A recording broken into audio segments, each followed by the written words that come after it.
Started off with just 3 of us. We were at that time making what we thought was going to turn out to be a myth-type clone with a sci-fi skin on it. They were doing Blam, which was the code name for this other game that they were working on. We had a huge map for a continuous RPG. Then before that, we had an RTS. We had no idea what the game was going to be. I had no idea. You know, I was just there to do concepts. It was pretty generic sci-fi. You had your typical military forces, tanks, jeeps, that kind of thing, and some armored guys. We did a lot of thinking about what it meant to be an action game, and could an action game be a real-time strategy game? And the answer was no. We wanted a sci-fi character, a guy in a suit who can go from Earth to space, so we don't have to worry about him changing clothes, and he just needed to look like a space marine. Oh God, what do we call him? Something like the super soldier. And then, you know, we started to move the camera and closer to the character. What if we put ourselves in this character, and what if we became that character? Sorry for the quick thaw, Master Chief. Things are a little hectic right now. Those are the moments where things start to come together. It's Marcus saying like, no, we're going first person because this is more fun. I don't think we would have captured as much of the audience had we stayed in third person. Chief, Cortana says to get to the bridge, double quick. Those are the ideas and the decisions that really change the course of a game and a company. All you greenhorns who wanted to see Covenant up close, this is gonna be your lucky day. Suddenly we had this opportunity to tell a little piece of a story. I remember Joe coming to me, and all he said to me was, that's it, ancient, epic, alien. So he just gave me those 3 words. And I thought, okay, well, I'll just try combining something that does that. Came up with the pounding drums, cellos, monks, alien voice. Showed it to the guys on a Monday morning, and then they got on a plane to go to New York and show it at Macworld the next day. This is one of the coolest I've ever seen, and we're going to see, for the first time, Halo. Which really went over big.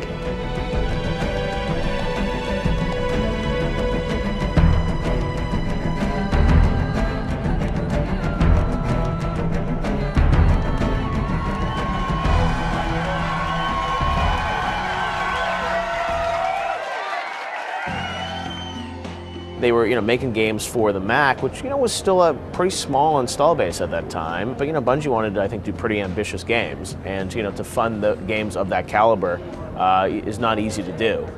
One day my phone rings telling me that Bungie's kind of in financial trouble and that they're talking to some people about potentially being acquired. It was going to be really important to Microsoft to have games for the Xbox. That's what was going to make or break it. And so, we called up Ed Freeze and said, maybe we should talk. That was a great call to get. I mean, it was definitely a time when I was open to that kind of a conversation. I had money to spend. I desperately needed content for this new platform that was going to be showing up in less than 2 years. We knew that there were some financial struggles at that time. There were some strange dudes in black suits walking around the office weeks prior to that, and so we knew something was going on. I had been there for a couple months, and then I get called into Alex's office, and he's like, so we might be moving to Seattle. And I was like, oh God, I just, I just signed a lease. This is a group where I respected their talent because I had seen their previous games. I mean, I probably would have been interested in them just for the team, but the fact that they had this Halo thing that they were trying to figure out was a plus. Ed came into me one day and said, I want you to go talk to Jason and Alex and tell them it's all going to be okay when we buy them. Agreed.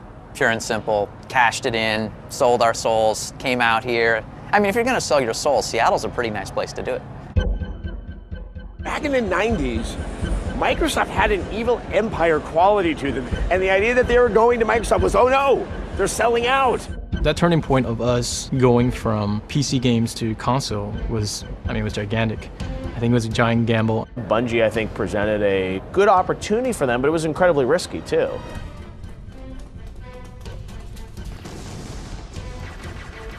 One of the main pulls for the team to move into Microsoft was to be a part of creating the Xbox and making a game that really used it. Jason said it best, I think. He said that Microsoft is building the biggest cannon in the world, and they're pointing it right at Sony, and we can be the bullet in that cannon, and we can make a really big impact on the course of the game industry. All right! Yeah, that's cool. We got very excited about the opportunity to define a platform and to define a franchise that would be important to the platform. Everybody in the office was pissed off because we liked being independent and, you know, kind of the man sort of thing. And then now we go to the console, it's like, hey there, man. He's like shaking your hand instead of raising your fist up. It was exciting, as well as terrifying. I had this nice spot in this building picked out for them, and I thought they were gonna love it, and they hated it. You know, it was typical Microsoft Office, which Microsoft people think are great. Bungie guys looked at me and like, this is awful. This is exactly the opposite of what we want. You know, we want a big open space and just mow down all these walls in this section. People just couldn't fathom being at Microsoft. I remember Ed complaining at one point that even he didn't have a key to get into the Bungie area. Welcome aboard, Master Chief. Ready for dust off. The challenge that I think Halo faced is that it was, you know, trying to do a first-person shooter on a console platform. One of the biggest challenges was making a shooter that really felt right and worked right on a controller. Yeah, I mean, originally you had to struggle with it really being the first FPS that we were trying to get into on a console. On a controller. With the Duke. It was huge. Coming from PC first-person shooters, it just really felt different. The reality of actually shipping on a console, there was a lot of pressure there. And we didn't have anything running on that console at all. When I joined, the AI for Halo was about 3 source files and a big block comments at the top that were just Jason's log of him frantically trying to get something, anything, up and running. Jamie Griesmer and myself, we just sat down and worked on 2 signature encounters. One was the beach on Silent Cartographer, which is the classic kind of wave advancing encounter, and the other was the classic defensive encounter. We really only had one shot at it because we weren't going to have time to go back and scrap the AI system, so we just knew we had to get it right.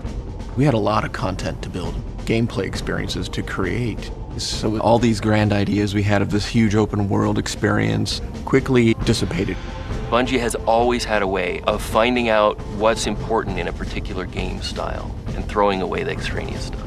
Going to see if we can save some soldiers. Roger, Cortana. I think there were a very small group of people who felt like Halo would be the defining game of the Xbox. There were a lot of other games that were getting a lot more attention really than Halo. Malice, Munch's Odyssey, racing game. I think they put a lot of their bets on this game called Azarek. I don't know if anybody remembers that. Master Chief was certainly a part of it, but he wasn't the guy. It wasn't preordained that it was going to be Halo. Halo earned that right, you know, by being one of the best titles in development at the time. Good luck, Master Chief. On Halo, one of the moments that always sticks out in my mind was once we actually got B30 up and running and you could play it. Just something as simple as driving the Warthog on B30, which was fun. That was a defining game experience. They brought me in. Here's a prototype Xbox, here's a prototype controller, and here's this game called Halo. And he said, you know, Bungie. I'm like, who? Mac game? Are you joking? He gives it to me, and I'm sort of staring around. I'm like, oh wow, this is amazing. Like I just, and all it was the B30 running around on the beach and just shooting stuff. I was like, this is fantastic.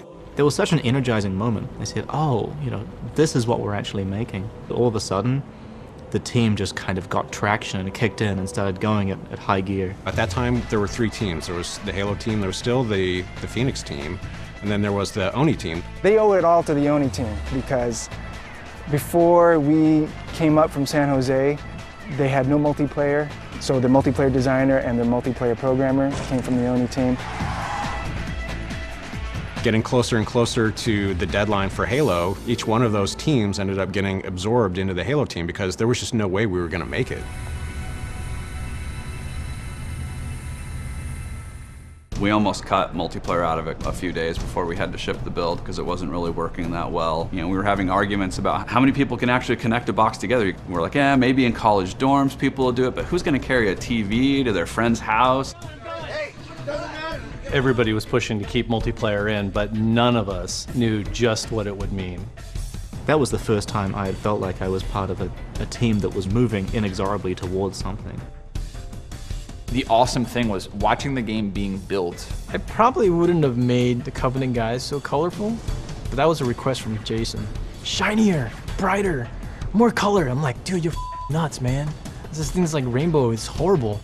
Obviously it worked. I mean, he knows it from a gameplay perspective. Like, this is what makes games tick. Sleep well? No thanks to your driving, yes. So you did miss me. I think I auditioned with a British dialect, and then I auditioned with just a vaguely Spanishy, Frenchy, German sound. And I don't know if it was Marty or who said, just do your own voice, get in your lower register, and give that to us.